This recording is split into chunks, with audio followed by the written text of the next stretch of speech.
So you're selling your home for $400,000, but after close, you get the check that is $362,000. Wait, what happened to the proceeds? Well, don't panic. In this video, I'm going to walk you through the real cost of selling your home here in Kansas City so that you know what to expect before you even list your home. Hi, my name is Anita Cordell, and I create videos about all things Kansas City, what it's like to work here, play here, sleep here, live here, and everything in between. I'm also a licensed real estate agent, and I help homeowners just like you, as well as home buyers who might be watching this video as well, who are curious about what it's like to buy or sell here in the Kansas City metropolitan area. Also, there is a link that goes right to my calendar in my description. If you click on that link, you can go to my calendar, set up an appointment that is convenient for you, and we can start talking about your real estate goals. In today's video, I'm going to be helping homeowners specifically sell confidently so that you know exactly what to expect when it comes to the numbers and what you're going to walk away with when you sell your home. Today we're going to be talking about dollars and cents, and I'm going to be breaking down the top 6 costs that sellers forget about or they don't know for sure what the amount is, and it's going to give you more ways to keep more money in your pocket when you know some of these things. All right, the first one that I'm going to talk about is the big one, and it is realtor commission. So let's just start with the obvious. In most Kansas City real estate transactions, there is a real estate commission, and the average is roughly around 6% total. I'm not saying that that is a non-negotiable term, and I'm not saying that that is a standard, but that is about the average. And that 6%, basically the way it works is it is split between the listing agent and the buyer's agent. So on a $400,000 property, that's about $24,000. That sounds about right? Well, let me just say this. I have seen more. I've seen up to 8% on real estate transactions, and I've seen a little less, but most of them are 6 and above. Based upon my experience. Is that the standard? I'm not going to say that that's the standard, but that is a number that is really generalistic or average per se. Remember this, that whatever commission that you have come out of it, it's split 2 ways. And so one of those ways is through your listing agent, and their broker will take some of that commission, whatever that price is. And then the same thing with the buyer's agent. Every transaction that I have had, even since the NAR lawsuit, has had buyer's agent commission on the contract. And in fact, what I've seen is that some of the commission is actually increasing. And so you should be able to expect a rough amount of that, because what'll happen is it'll be split, but that covers a lot of different things. In fact, many brokers take anywhere between 20 to 40% of that commission for their own self. So the broker takes some, and then whatever's left over is for the real estate agent. And that real estate agent, out of that commission, pays for professional photography, sometimes professional videography. It covers marketing. It covers contract negotiating. It covers the MLS data and scheduling showings and managing all of that. It keeps also that deal from falling apart at inspections, because you're hiring a professional to help you walk through all of those scenarios. It can actually also help with the appraisal, because I've come across where I've had to negotiate with an appraiser because the home did not appraise for the contract sales price despite the comps that I have had. I always say that if it feels easy to you as a homeowner, then your agent is doing a great job. And in fact, I'm going to tell you a funny story. This story includes multiple past clients. In fact, I have experienced several of my past clients going and having so much fun through the transaction that they go and get their real estate license because I made it look so easy.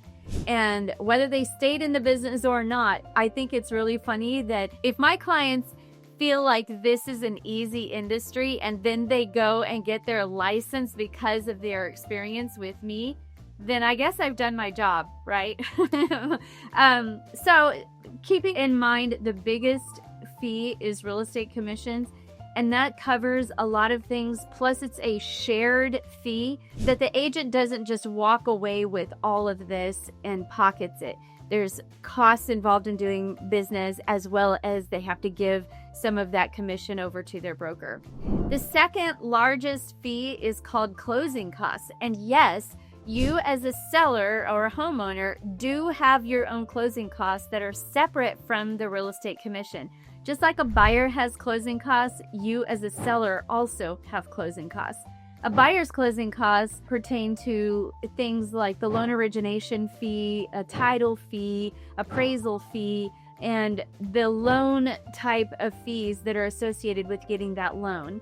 Now, the seller has their own closing costs. These are things like administrative and legal fees if you're in an attorney state. Here in Kansas City, we do not have attorneys that manage the real estate transaction.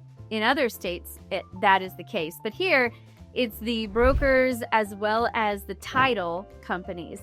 So the title companies will also have their own fees to process the whole entire sale and to run and make sure that you are transferring a clear title. They also have fees where it's recording fees. Sellers will typically pay somewhere around the 1% to 3% of the sales price. And those closing costs, like I said, they include the title fees or escrow fees. That includes document prep, that includes administration fee, that includes transfer taxes in some areas. So like for instance, if you sell your property for $400,000, that could be anywhere between $4,000 to $12,000 of closing cost fees, depending on where you're at, depending on the title company that you're with, and depending on if you are paying any of the buyer's closing costs as well. Now, Section 3 is the repairs and the inspection requests. Yes, so the inspection panic. After a buyer walks through and does their inspection, which is usually a whole house inspection, and then also too, they will add the termite inspection, and sometimes a buyer will opt to do a radon test, which is pretty popular here in the Kansas City area. You might be asked to do some of those repairs. Like say for instance, if there's an HVAC issue, or there's a foundation crack, or maybe there's a broken board on the deck, or maybe there's a roof issue that you need to address, or maybe the buyer for your property is wanting to use an FHA or a VA loan and there's no handrail on the back steps. You might have to pop one up real quick. There's multiple things that you can expect. Very rarely do you go through a whole house inspection and not be asked to repair a few things. So this leads me to the question of, don't you want to know what some of those repairs are going to be before you list it? I've mentioned this in other videos before, but I recommend for my sellers to go ahead and do a whole house inspection before we have it listed. And the reason why is because sometimes there's going to be things on the inspection report that you were completely unaware of and that might actually shock you. And you would rather be shocked in the front end than have a buyer come through and have that thing show up on their inspection report and walk away.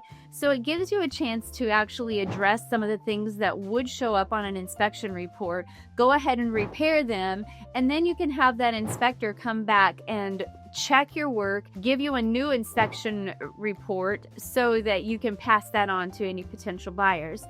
These repairs are not always required for you to do, and if you opt to not do an inspection report prior to the listing, then you walk through the inspection period and the buyer asks for some things to be repaired. You don't have to do those things. The only thing that's in our contract that needs to be remediated, if it's not already remediated, is the termite remediation. But everything else is a negotiable factor, and negotiation is king, which is why you've hired a real estate agent to walk you through the process of all of this, right? Quick tip, you can offer a closing credit instead of actually doing some of those repairs. It saves time, it makes the buyer feel like they are getting a deal, and it also gives you an opportunity to not have to pull in contractors in the very busy part of the negotiating and a busy part of the sales transaction. That's just a little quick tip because it's also an option for you to provide closing credit instead of doing the repairs. All right, section 4. Another cost is staging and prep. And this is optional, but it's very, very powerful when it comes to selling your home. I always tell people that it's very important and very advantageous as well as strategic to be the shiny penny out there on the market. You want to stand out, especially if the market is a little slower for sellers, and staging always helps you sell faster and for more money. And you're probably wondering, well, like, how much is this going to cost? Well, it depends on whether or not your house is currently staged and if your agent actually also helps stage. I have a storage unit full of things that I use to stage a property with, and so I provide that as part of my services to sellers. But there are agents who actually will pull in a stager and you will foot that bill usually, and the fees of even a stage consultation may be anywhere between $200 to $500 for staging. But then you also might have to pay in the thousands. Say you might have to pay up to $2,500 for full professional services. And if your real estate agent does not have a staging service as part of what they do, you might have to actually go and rent furniture, which I've heard before where some sellers will rent furniture and have that furniture in their listing for the entire time of the listing. And that can cause, bills to go up and, and thousands of dollars be spent on staging. I actually offer help to clients, and what I do is I go into the listing and I see what can be reused that they already have. And then I sometimes will just need to bring in a few show-stopping pieces and make that be helpful to a seller because it's something that I love doing and I offer that as well. All right, the next cost in selling your home are all those fees like mortgage payoff, HOA fees, and any extra that would be needing to be cleared out when you're selling the home. And this is all going to be on your closing statement. It's going to be listed and itemized, and this is part of the fee when you're hiring a title company. The title company's responsibility is to call whatever lien holder that you have and make sure that they get a payoff amount from that lien holder, and then they will pay that lien off once you close on the home. So don't sweat any of these little sneaky extras. There are people around that will help with whatever is remaining. So that's like the remaining mortgage balance, and that gets paid off at closing. And if you're in an HOA, you can expect a prorated amount because usually the HOA charges that in advance. And so when you close, the title company will also be in contact with your HOA contact. So you can expect a prorated due, and you will also get a resale certificate fee attached to your closing statement as well. And some cities actually charge small local transfer fees or recording fees, which part of Kansas City does. It's not very large. It's less than $100 for like recording fees, but it's still a part of your closing costs as a homeowner. I mean, trust me, I know that it all adds up, but knowing ahead of time what these things are is going to help you plan with peace, and it's going to help you prepare for what part of your next real estate journey is going to be and what that looks like and how much money you're going to need in order to make your goals happen.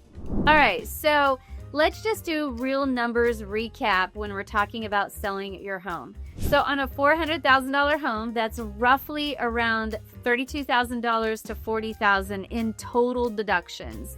But don't let that number scare you, because there are actually ways that you can minimize these costs if you have the right strategy set in place. So for instance, the staging costs that I mentioned. If you have the right real estate agent, then that agent is going to have already set in place a staging service or something that is going to help you with your staging. So there's $2,500, if not more, that you are going to save because of the right agent. Also, too, if you can get with a great title company, and usually a title rep is going to be able to do some of this work, and it's not going to cost an arm and a leg to get the right title company involved in the transaction. Do you want to know your numbers? Well, I can create a free custom Kansas City home value report, and I can also put a seller net sheet in there for you as well.